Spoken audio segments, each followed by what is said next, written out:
Groups are intended as work groups of backend users and end users. A user can be part of several groups. To create a new group, you'll need to go to the System, Permissions, and then Groups. At this page, you can find already existing groups, and to create a new one, you'll need to click on the Add Group. This is the name of the group.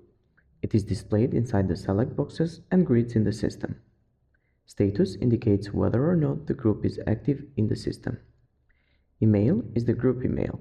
It is used to send automatic notifications to the email box dedicated to the team. Level is the level of the support of the group. Company visibility. This field indicates if the group will have limited visibility to the company data. And the description of the group. It is used to keep internal notes on the configuration or meaning of the group. To add users to this group, you'll have to save the changes first and then go to the Members tab on the left. Here, click on Add and choose the desired user. Select the action Add and then submit it. This was it for the groups. You can find more videos like this into our channel.